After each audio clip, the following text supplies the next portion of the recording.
70% जो युवा है रील देखने में व्यस्त है। जब तक वो रील नहीं चला लेता उसे मोक्ष की प्राप्ति नहीं हो रही है। और बाकी 20% बच्चा रील बनाने में व्यस्त है। तो 10% लोग ही हैं जो फोकस हैं। सारा दिन बस फोन चलवा लो, हाथ से छूटता ही नहीं फोन।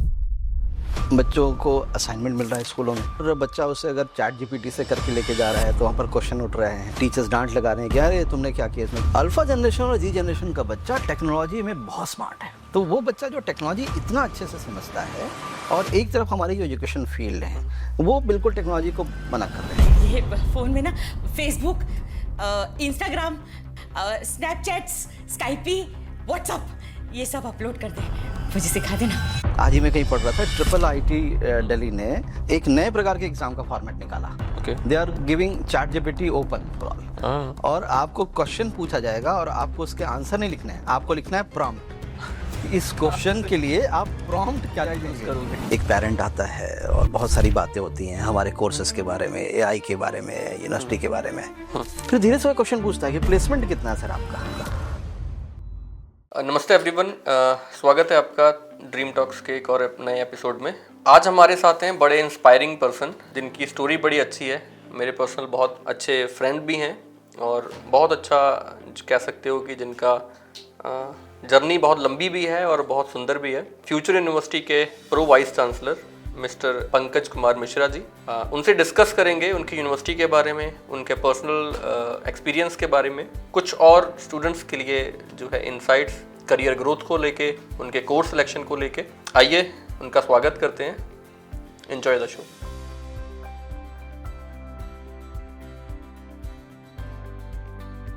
कैसे हो सर आप? बढ़िया है, आप बताएं। बहुत अच्छा हूँ।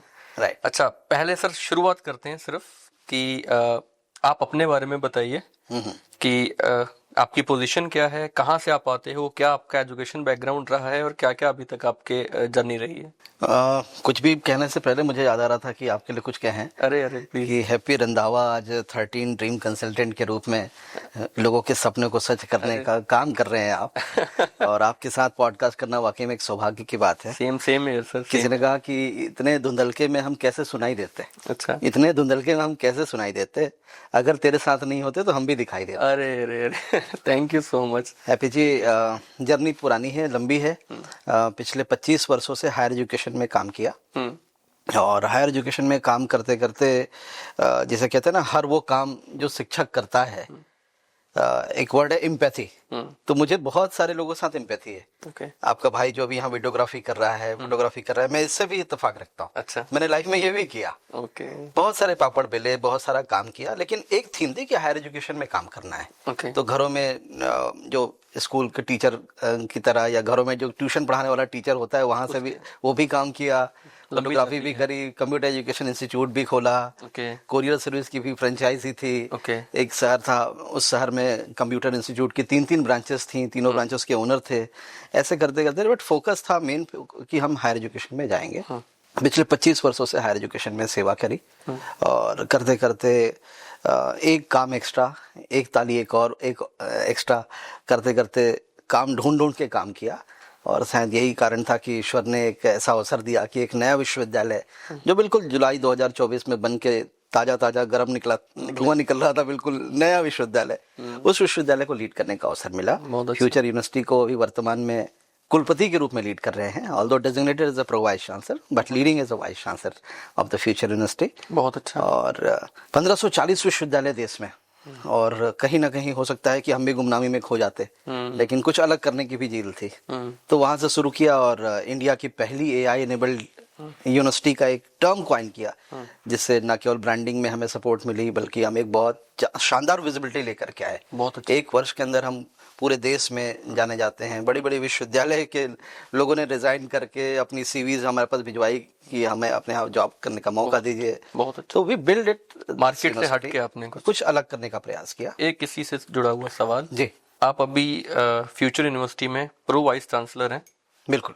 क्या टफ है, बजट को मैनेज करना या बच्चों को मोटिवेट करना? बच्चों को मोटिवेट करना तो बहुत आसान है। क्योंकि बच्चों के साथ दिक्कत क्या है कि आज का जो युवा है वो भटका हुआ है, उसे एक दिशा नहीं है। उसे दिशा दिखाना बहुत आसान होता है। बजट को मैनेज करना थोड़ा कई बार डिफिकल्ट होता है, क्योंकि हम एक प्राइवेट संस्था हैं और प्राइवेट संस्था होने के नाते कई बार हमारी लिमिटेशंस होती हैं बजट की, तो वहाँ पर कई बार दिक्कत आती है। जो जिम्मेदारियां हैं, अगर अच्छा विश्वविद्यालय कोई एक समाज का व्यक्ति बना रहा है, एक अच्छा स्कूल कोई समाज का व्यक्ति बना रहा है, एक अच्छा हॉस्पिटल कोई बना रहा है, तो कहते हैं ना कि शिक्षा, स्वास्थ्य और सड़कें ये राज्य सरकारों और केंद्र सरकारों की जिम्मेदारियां। बिल्कुल बिल्कुल। आज एक फ्यूचर विश्वविद्यालय या कोई भी एक अच्छा हॉस्पिटल बन रहा है तो कहीं ना कहीं विफलताएं हैं, समाज की विफलताएं हैं, सरकार की विफलताएं हैं। उन विफलताओं के कारण कई बार वो नहीं कर पाए, तो समाज का एक व्यक्ति खड़ा हुआ कि हाँ जी चलो हम एक अच्छा यूनिवर्सिटी बनाते हैं, एक अच्छे कॉलेज बनाते हैं, एक अच्छा स्कूल बनाते हैं। अच्छा इनिशिएटिव है आपका। अच्छा इनिशिएटिव लेकर के उन्होंने काम किया। वो कोई और काम भी कर सकते थे, लेकिन उन्होंने शिक्षा को चुना और आज शिक्षा को इम्पोर्ट कर रहे हैं। और भारत अभी एक अलग प्रकार की चुनौती से गुजर रहा है, आपको पता है। बिल्कुल।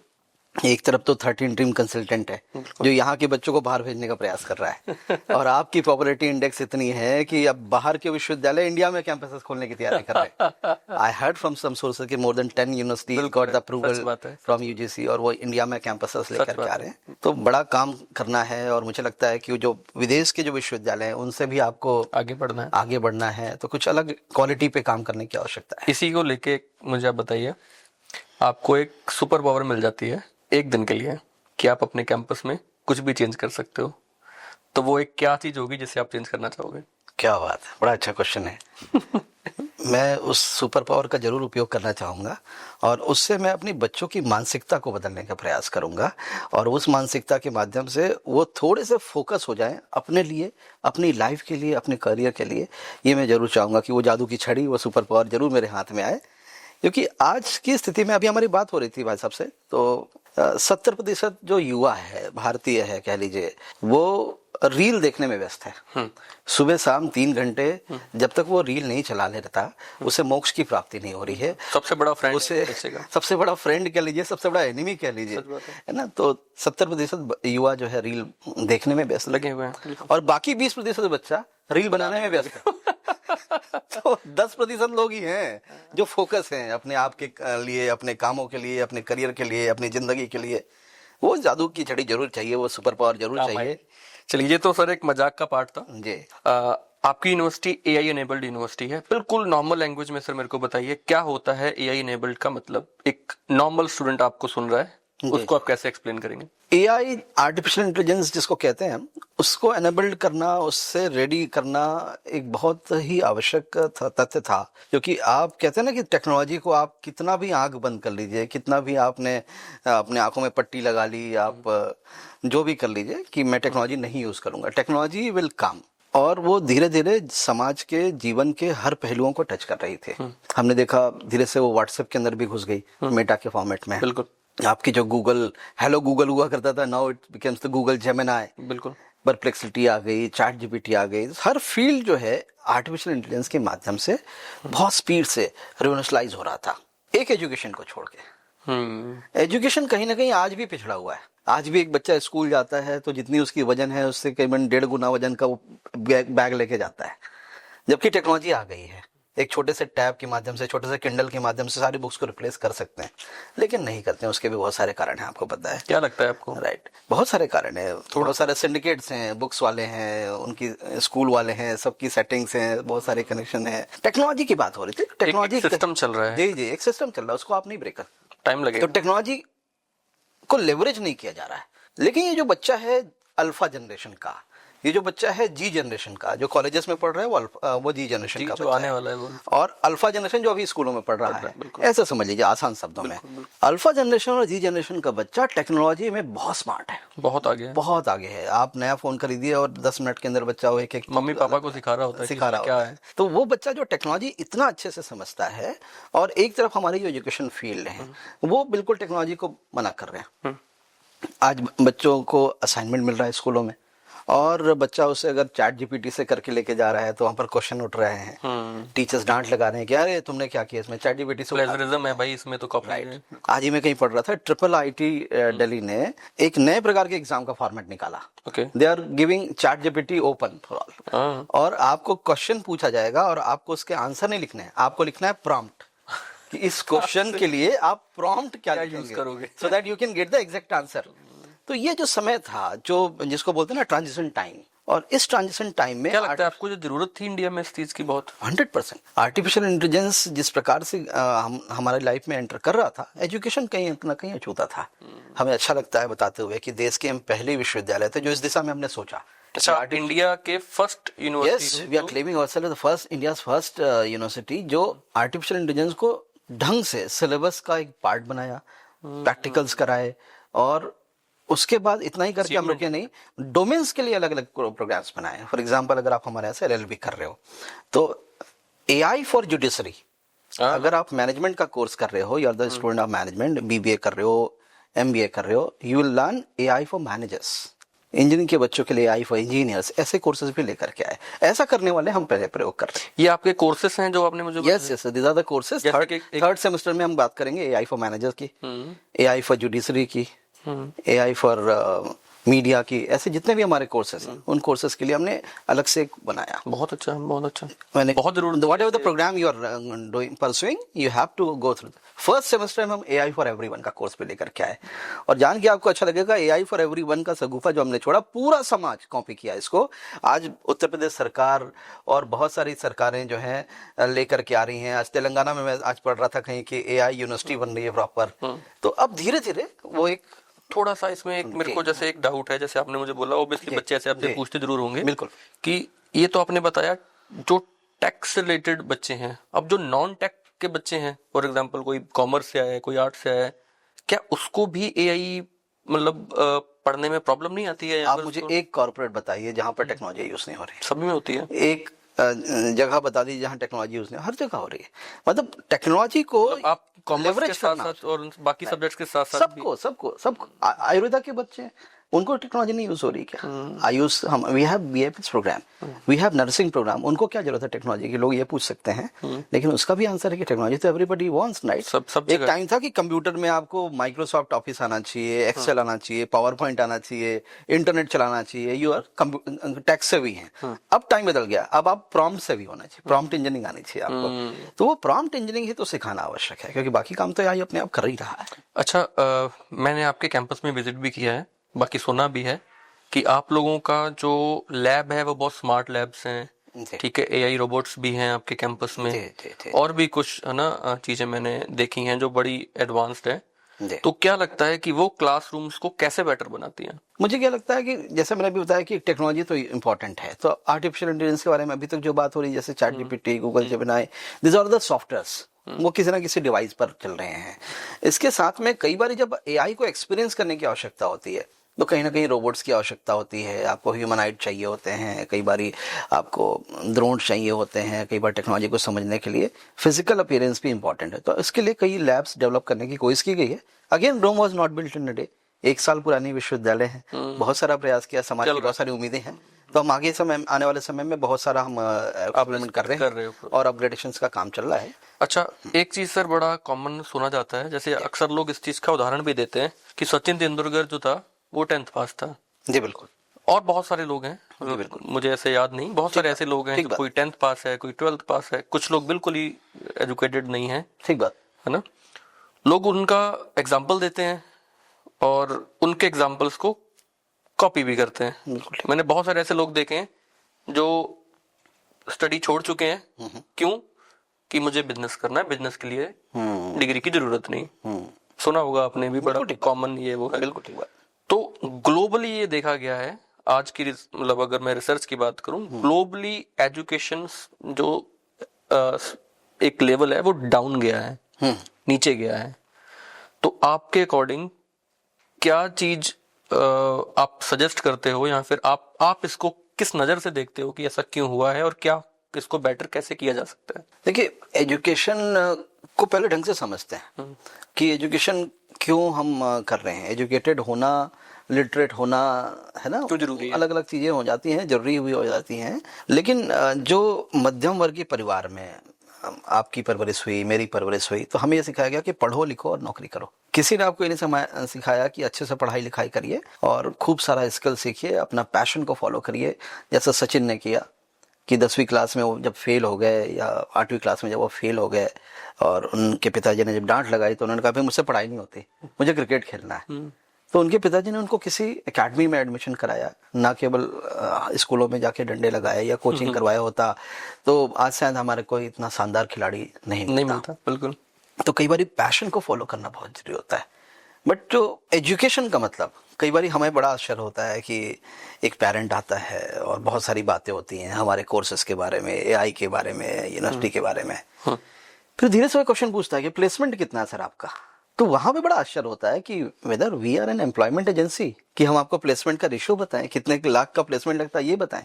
डू अंडरस्टैंड कि पढ़ाई लिखाई का एक आउटकम कहीं ना कहीं जॉब के रूप में हो सकता है, पैरामीटर नहीं है, लेकिन वो आउटकम नहीं है। बिल्कुल।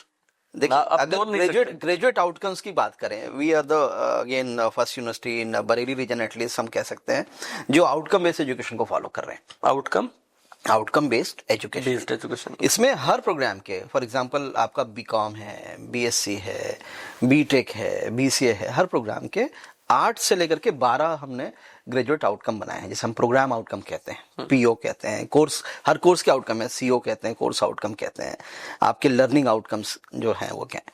तो वहां पर हम क्या करते हैं कि जैसे ग्रेजुएट है तो उसको सेंसिटिव होना चाहिए एनवायरनमेंट के प्रति भी, उसको सेंसिटिव होना चाहिए समाज के प्रति भी, उसको टेक्नोलॉजी का भी आइडिया होना चाहिए, उसे पर्टिकुलर डोमेन का भी आइडिया होना चाहिए। ऐसे 1 2 3 4 करके टोटल 12 पीओ और किसी किसी कोर्स में 8 पीओ हमने बनाए। और ये कई बारी कुछ संस्थाएं हैं जो एक्रेडिटेशन देती हैं, उनके मानकों पर भी आधारित हैं।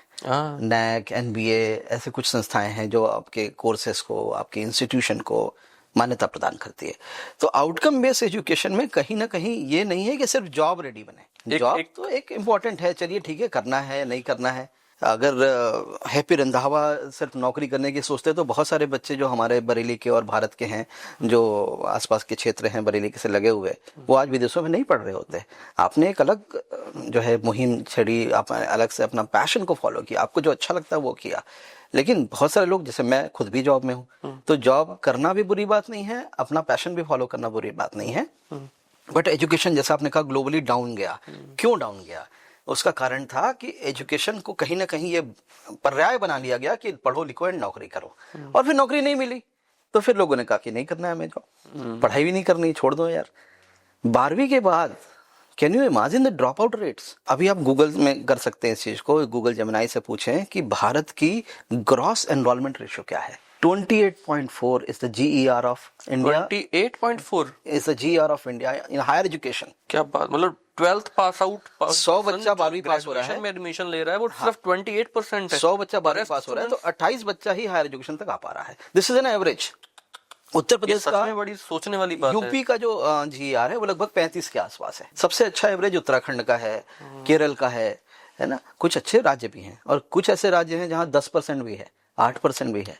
अब आप सोचिए 12वीं के बाद बच्चा हायर एजुकेशन पे नहीं जा रहा है, क्यों? क्योंकि उसके भाई को, उसके दोस्त को जॉब नहीं मिली, उसने कहा यार मैं भी क्यों करूं। इंजीनियरिंग करने के बाद, इसका एक बड़ा रीजन, अच्छे इंस्टीट्यूशन से इंजीनियरिंग करने के बाद 15,000 की नौकरी के लिए, इसका बड़ा रीजन ये भी है, बच्चे देखा मैंने कॉम्पिटिटिव एग्जाम्स की तरफ भी चले जाते हैं, कुछ ये भी ठीक है। कॉम्पिटिटिव एग्जाम के लिए कहीं ऐसा नहीं कि ग्रेजुएट ना हो आप, बिल्कुल सही बात है ना। ग्रेजुएट होने के बाद बैठ के कोचिंग करना तो थोड़ा सा सही बात। I heard met many people those who have completed BTech, B करने के बाद, बीटेक करने के बाद सुपरिटेंडेंट ऑफ पुलिस की पोजीशन में है।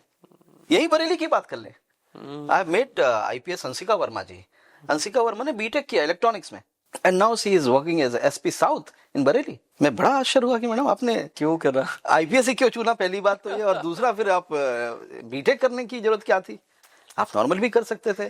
तो graduation is something which is यहाँ पे जो मुझे समझ में आता है ना सर, ये क्योंकि मेरी आदत है, मैं कम से कम महीने के 2-3 सेमिनार जरूर करता हूँ, बहुत बढ़िया, स्कूल्स में, कॉलेजेस में। और ये मेरा एक बड़ा बच्चों को सीधा मैसेज होता है, स्टडी अब्रॉड को साइड रख देते हैं। बिल्कुल ठीक। अभी हम लोग करियर काउंसलिंग से बात करते हैं बच्चों से कि बेटा हमारे पापा ने भी BCom BBA करा था, उनके पापा ने भी शायद BCom BBA ही करा था, और हम भी BCom BBA ही कर रहे हैं। बिल्कुल। तब से अभी तक इतने सारे चेंजेस आ गए हैं गवर्नमेंट पॉलिसीज में, गवर्नमेंट में अनलिमिटेड चेंजेस हैं। बट अब हम अगर बुक्स उठा के देखेंगे तो पापा के टाइम की भी सेम होगी और हमारे टाइम की भी सेम होगी, सिलेबस कुछ नहीं बदला। और कल को हम ब्लेम करेंगे गवर्नमेंट को, कल को हम ब्लेम करेंगे अपनी किस्मत को या अपने कॉलेज को कि मुझे जॉब्स नहीं मिली। तो भाई आपने स्किल्स पे काम कहाँ करा? आप वो 10 साल 20 साल पुरानी चीजें पढ़ रहे हो जो आउटडेटेड हो चुकी हैं। बिल्कुल ठीक बात। तो उसमें आप लोगों का बहुत अच्छा कदम है कि आप एक नए तरीके के प्रोग्राम्स को, स्किल्स को लेके आ रहे हो। चलो आगे बढ़ते हैं सर इसको लेके। बिल्कुल। अगर मैं आपसे बोलूं कि आपके पास आपके कैंपस में कोई एक ऐसा कोर्स ऐड करने का ऑप्शन है कि जो दुनिया में एग्जिस्ट ही नहीं करता, वो क्या सब्जेक्ट्स ऐड करना चाहोगे आप? नहीं, ऐसा तो नहीं कह सकते कि एग्जिस्ट ही नहीं करता दुनिया में, लेकिन अभी मुझे लगता है कि पूरे विश्व की चिंता एआई के आने के बाद और बढ़ जानी चाहिए साइबर क्राइम के प्रति। तो मुझे लगता है आने वाले समय में हमें साइबर सिक्योरिटी और साइबर क्राइम से निपटने के भी कुछ ना कुछ उपायों के ड्रॉबैक हैं यही के? हाँ, वो नहीं, ड्रॉबैक तो हो ही सकते हैं, क्योंकि जैसे आप बस अड्डे पे पहले देखते थे जेब कतरों से सावधान लिखा होता था, अब ना वो जेब कतरा रह गया, फोन में मैसेज आएंगे, और न ही वो पोस्टर रहेगी, बस अड्डे से हटा दी गई फोटोग्राफ। अब वो जेब कतरा क्या कर रहा है? वो एयर कंडीशन रूम में शानदार हाई एंड का लैपटॉप लेकर के आपके मोबाइल में एक मैसेज डालता है और लिंक भेजता है। ये बात पुरानी थी। अब वो केवल एक इमेज डालता है। अच्छा, उसमें आपकी हमारी फोटो होगी और लिखा होगा कि happy Randhawa has a podcast with doctor Mishra, और आप उसको क्लिक करेंगे, आपके अकाउंट के पैसे खाली हो जाएंगे। एक बंदा रोने लगा कि 40,000 रुपए मेरे अकाउंट से उड़ गए। 3 बार बताया उसने। जब तीसरी बार बताया कि 40,000 अकाउंट से उड़ गए, तो मैंने कहा भाई 40,000 इसलिए उड़े क्योंकि 40,000 तुम्हारे अकाउंट में थे, और उड़ते ज्यादा होते तो ज्यादा भी उड़ जाते भाई। तो मुझे लगता है कि साइबर सिक्योरिटी पे एक जो ऐसा विषय है। अच्छा, आपको पता है कि who is the largest economy of the world? अभी कुछ दिन पहले हम लोगों ने एक बड़ा क्रेज लिया कि we became the 4th largest economy of the world. बहुत चलता है, राइट? आपको पता है 3rd लार्जेस्ट इकोनॉमी कौन सा देश है या कौन है? मुझे कोई आइडिया नहीं। 3rd largest economy cyber crime. विश्व की तीसरी बड़ी अर्थव्यवस्था। इतना पैसा उनके पास, इतना पैसा है, और मतलब लाख 2 लाख 1000 की तो बात ही नहीं है, सब करोड़ों में ट्रांजेक्शन हो रहे हैं। पूरी व्यवस्था, अगर कोई छोटा आदमी सिक्योरिटी हो रहा है तो बड़ा, चाहे इंडिया की चाहे बाहर की, सब ठप बैठे हैं। तो मुझे लगता है कि इस दिशा में हमें कोई ऐसा पाठ्यक्रम लेकर के आना चाहिए, और इसके प्रति अवेयरनेस भी शुरू से लेके आनी चाहिए। स्कूलों से ही मुझे लगता है कि बच्चे सीखें साइबर क्राइम क्या है और समझें, पढ़ें, और साइबर क्राइम पे कोर्सेज होना चाहिए। BBA in cyber security, BCA in cyber security, BTech in cyber security, MBA in cyber security management, ऐसे पाठ्यक्रम की आवश्यकता है। आप भी ये मानते हो कि इंडियन एजुकेशन सिस्टम को अभी बहुत चेंज होने की जरूरत है? अभी तो मुझे लगता है शुरुआत है, और कई बार होता है ना कि जब आप अपनी ताकत भूल जाते हैं तो कोई दूसरा आता है याद दिलाने के लिए। तो इंडियन एजुकेशन सिस्टम की तो बात ही छोड़ दीजिए, इंडियन एजुकेशन सिस्टम तो इतना समृद्ध था कि पूरे विश्व से लोग पढ़ने आया करते थे। तक्षशिला और नालंदा की लाइब्रेरी में कुछ जलने में पता है आपको 6 महीने लगे थे। इतना समृद्ध लाइब्रेरी था हमारा। बिल्कुल सही। जलाया किसने था ये भी सबको पता है, सबको पता है, तो उस पर भी नहीं जाएंगे। तो 6 महीने तक केवल लाइब्रेरियां जलती रही, मतलब इतने मतलब शानदार ग्रंथ थे, हमने इतना कुछ मतलब उस कैपिटल पे, हाँ, इतना कुछ अर्जित और बहुत सारे ग्रंथ वो चोरी करके लेके लूट के लेके गए आसपास के देश, दूसरे देश। और दुर्भाग्य क्या था पता है? दुर्भाग्य ये नहीं था कि वो चोरी करके ले गए, दुर्भाग्य ये था कि उन पुस्तकों को, उनके अंदर जो ज्ञान था उसको डिकोड करने के लिए, उसको समझने के लिए उनके पास लोग नहीं थे। सही बात है, बिल्कुल सही बात। कई बार वो आप अगर और थोड़ा इतिहास पढ़ें विदेशों का, तो उसमें ये था कि भारत से कोई एक शिक्षक ले आना जो इस पुस्तकों में जो लिखा है उसको हमको डिकोड करके मतलब उन्हें ये तक समझ संस्कृत में हुआ करता था तमाम। तो भारतीय ज्ञान प्रणाली, हमने भारतीय ज्ञान परंपरा बहुत शानदार चीज थी, बिल्कुल, और हम धीरे धीरे भूल गए। अब आप देखिए ना, what we were doing at those time, कि एक अर्जुन हुआ करता था, सिर्फ उसको ही धनुर्धर बनाया गया, भीम को ही गदा का अभ्यास कराया गया।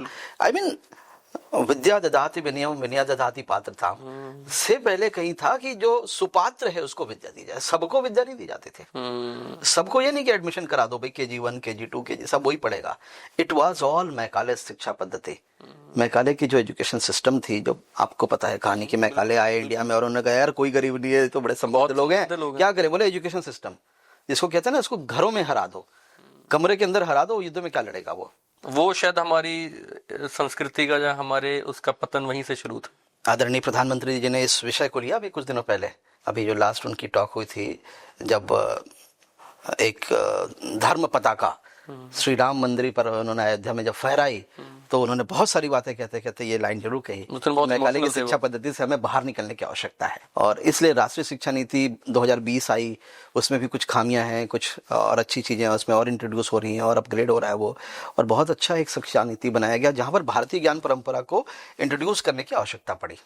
और आपको जान के अच्छा लगेगा, I would like to endorse that कि फ्यूचर विश्वविद्यालय एक ऐसा विश्वविद्यालय बना जो आप हमारे यहाँ कोई भी पाठ्यक्रम करेंगे आपको इंडियन नॉलेज सिस्टम कंपलसरी पढ़ना पड़ेगा।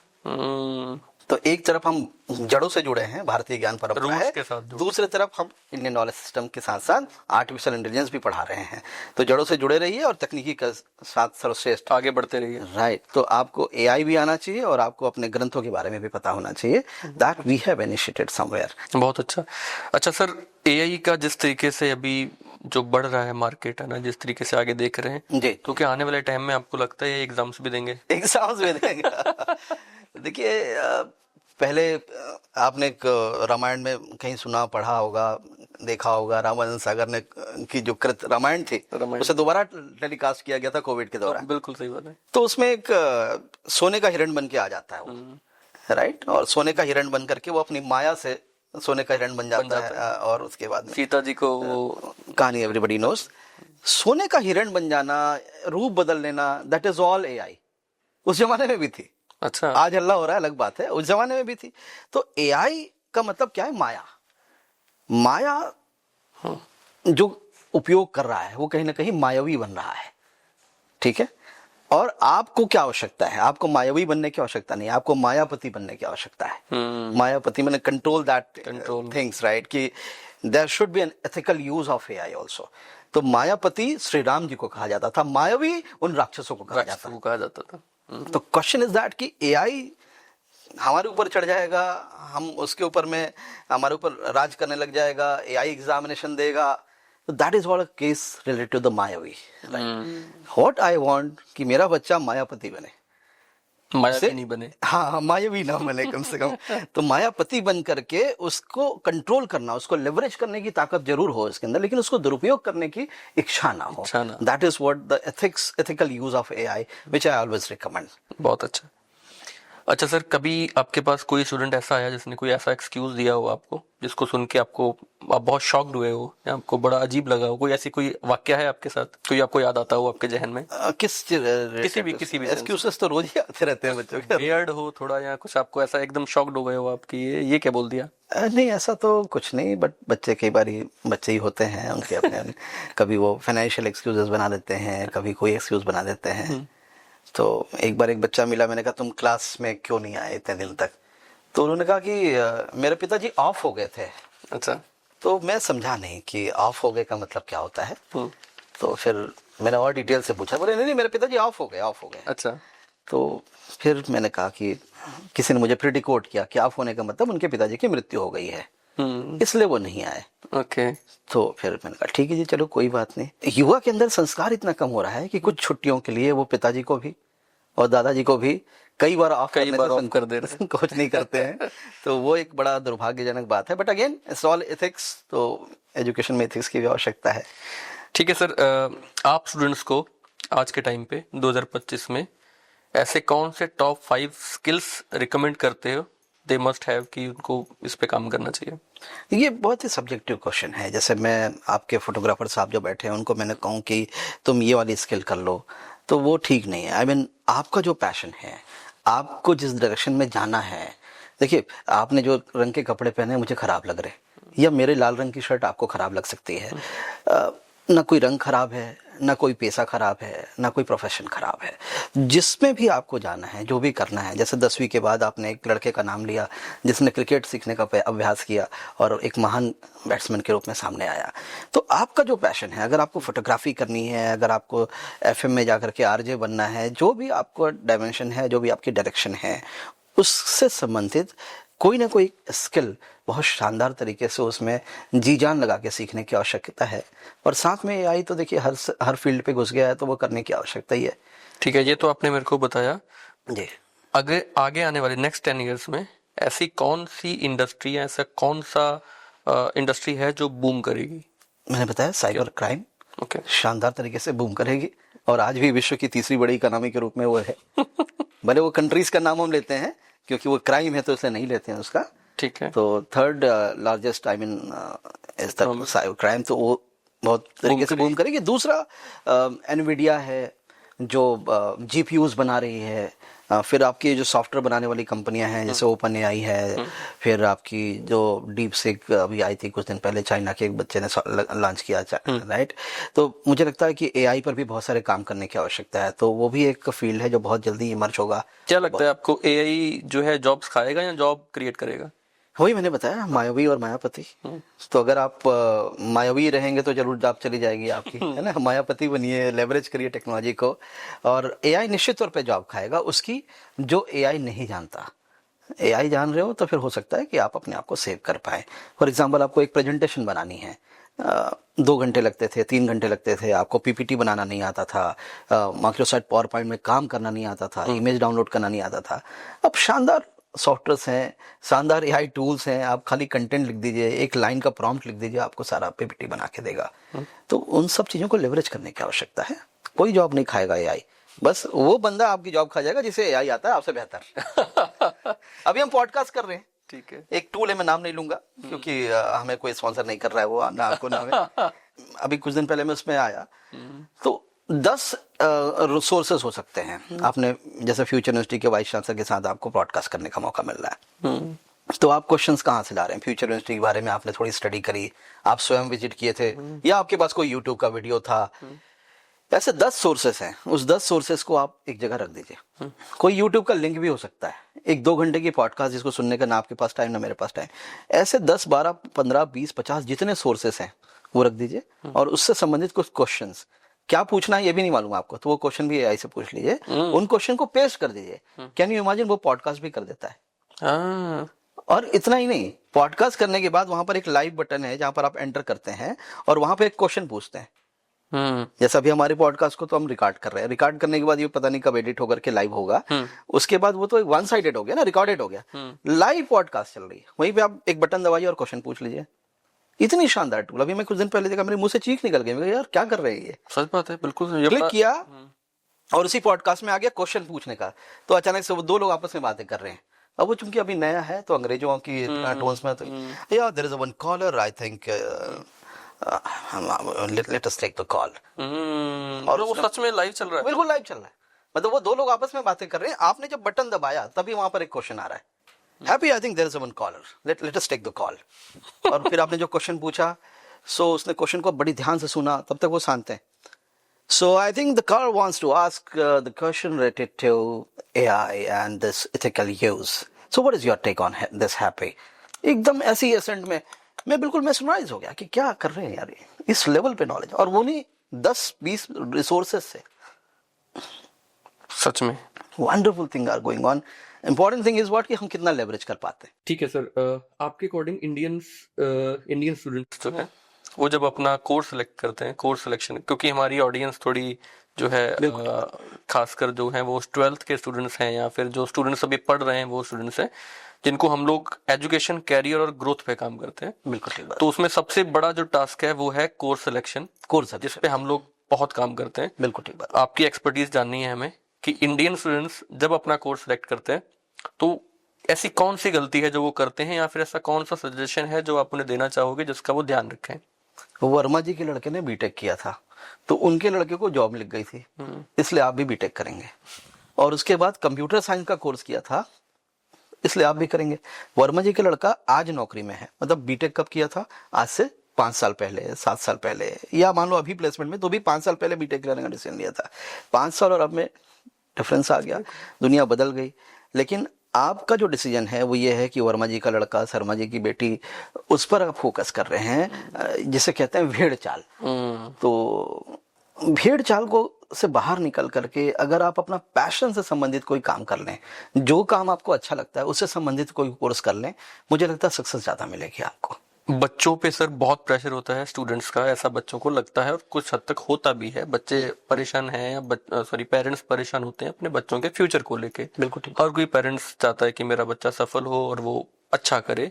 वो कई बारी इस कोशिश में, इस प्रयास में वो थोड़ा बच्चों पे ज़्यादा कुछ है ना प्रेशराइज कर देते हैं बच्चों को, तो उस सिचुएशन में जब बच्चे पे पेरेंट्स का भी प्रेशर है और उसे अपने करियर का डिसीजन भी लेना है, क्या आप सजेस्ट करते हो बच्चे को क्या ध्यान रखना है या फिर उसको कैसे बैलेंस करना है? जो मुझे समझ में आता है कि anybody could be a parent, but parenting is different thing. Parenting is an again an art, right? कि हर बंदा हर माँ बाप एक अच्छा पेरेंट बन जाए ऐसा कोई जरूरी नहीं है। पेरेंट के रूप में उनका नाम जरूर लिखा जा सकता है, एक कंट्रोवर्शियल बात हो सकती है, लेकिन पेरेंटिंग भी सीखने की आवश्यकता है। कई बार हम प्रेशर किस बात का बना रहे हैं, 99% क्यों आ गए, 99.9% क्यों नहीं आया, और बहुत सारी आत्महत्याएं हो रही हैं इस बात को लेकर के कि बच्चा कहता है कि 98% आ गया तो आत्महत्या कर लिया, जबकि वो देखा जाए तो दूसरों से बहुत अच्छा था। ठीक है, तो प्रेशर किस बात पे बन रहा है कि परसेंटेज ले आओ, प्रेशर किस बात पे बन रहा है कि एक अच्छे कोर्स में एडमिशन आ जाए, एक किसी अच्छी संस्था में एडमिशन हो जाए, इस बात का प्रेशर बन रहा है आपके ऊपर में। अच्छा इंसान बन जाओ, सक्सेसफुल इंसान बन जाओ, अपने पैशन को फॉलो कर लो, अपनी हॉबीज को परस्यू कर लो, उस बात का प्रेशर ही नहीं है। अब सोचिए कि उस पेरेंट के बारे में जिसके बारे में शुरू से आप कह रहे थे, उनको बैट की जगह, सचिन तेंदुलकर को अगर बैट की जगह माइक पकड़ा दिया जाता कि तुम गाना गाओ, तो पॉसिबल नहीं। या किसी अच्छे गायक का नाम ले लीजिए, जुबिन नौटियाल को क्रिकेट का बैट पकड़ा दिया गया होता तो ना हमें अच्छा गायक मिलता, ना हमें अच्छा बैट्समैन मिलता। तो उसकी जो हॉबी है, उसका जो एक उसके फॉलो करने दो, उसको हम फॉलो करने देते ही नहीं। हमने प्रेशर बनाया कि तुम्हें बीटेक करना है, और एक टाइम था जब वो 3 इडियट्स की मूवी का सीन आता है कि लड़का हुआ तो इंजीनियर और लड़की हुई तो डॉक्टर। हालांकि वो धीरे धीरे हट रहा है, तो उन सब चीजों से भी बाहर आने की आवश्यकता है कि माँ बाप अपने बच्चों को अगर नहीं समझ पा रहे हैं तो ये दुर्भाग्य है। वो क्या करना चाहता है बच्चा, हालांकि वो कच्ची मिट्टी है, बट कहीं ना कहीं उसका एक इंटेलेक्ट तो है। एक बच्चा हो सकता है कि उसको वीडियो गेम खेलने में मजा आता है, एक बच्चा हो सकता है उसको क्राफ्ट करने में मजा आता है, वो कुछ चीजें बनाना पसंद करता है। एक बच्चा हो सकता है कि उसे गाना गाने में मजा आता है, एक बच्चा हो सकता है उसको डांस करने में मजा आता है। जिसे डांस करने में मजा आता है उसे डांस करने दो ना, छोड़ दो। जैसे गाना सीखने का मजा आता है उसे गाना सीखने दिया जाए।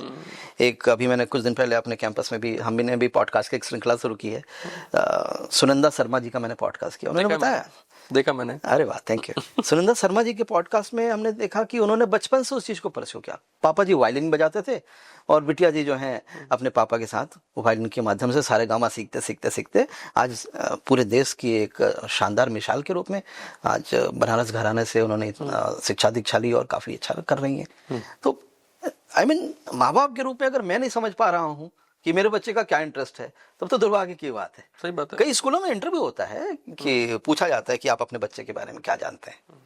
इसका एक अलग से मैंने देखा कई स्कूल्स में अलग से एक ट्रेनर है जो पेरेंट्स के साथ कनेक्ट करते हैं। हाँ, उसकी भी आवश्यकता है। तो मुझे लगता है मेंटरिंग कहीं ना कहीं बच्चों से ज्यादा पेरेंट्स की जरूरत है। बदल रहा है, समय बदल रहा है ना। फिर आप क्या करेंगे ऐसे इंजीनियर्स का, ऐसे डॉक्टर्स का क्या करेंगे जिनको अपने आप में ही काम में दिल नहीं लग रहा है। सच बात है। अच्छा सर, हम लोग एक रैपिड फायर क्वेश्चंस होते हैं हमारे, आपका 1 लाइन आंसर हम लोगों को चाहिए। ये खतरनाक होता है, मैंने सुना है। खतरनाक होता है, बट ट्राई करेंगे खतरनाक ना हो। जी जी जी जी, ठीक है। 2025 का नंबर 1 स्किल क्या मानते हो? Artificial intelligence.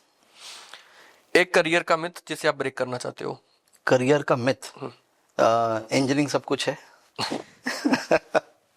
ठीक है। आपका फेवरेट बुक या कोट? फेवरेट बुक मैं जीत आपकी करके एक पुस्तक है शिव खेड़ा की, वो से मैं बड़ा एडमायर करता हूँ। एआई का एक एडवांटेज इन एजुकेशन? एआई का advantage in education is that one frame to fits to all. जो हमारे स्कूल और हायर एजुकेशन का, थोड़ा सा लंबा है इसका आंसर, स्कूल और हायर एजुकेशन दोनों की एक सबसे बड़ी विडंबना है कि हम सोचते हैं one frame fits to all, एक ही सिलेबस, एक ही टीचर पूरे बच्चों को समझा लेगा। इसको तोड़ता है, इसके ऊपर एडवांटेज है एआई का। कि any time anywhere you can learn, any question you can ask. भाई क्वेश्चन पूछने के लिए पता कितना डर लगता था। बिल्कुल। आप जब बच्चे थे तभी भी, और जब आप स्कूल के बाद कॉलेज निकले, जॉब में गए, कोई एक स्किल हो सकता है आपको नहीं आता। AWS का फुल फॉर्म क्या होता है, हो सकता है आपको पता, इन्हें नहीं पता। लेकिन वो क्वेश्चन हो सकता है आप संकोच करते हुए, शर्माते हुए नहीं पूछेंगे, ये बच्चा इससे पूछ लेगा। तो एजुकेशन पे मुझे लगता है कि बहुत शानदार तरीके से एआई हेल्प कर सकता है।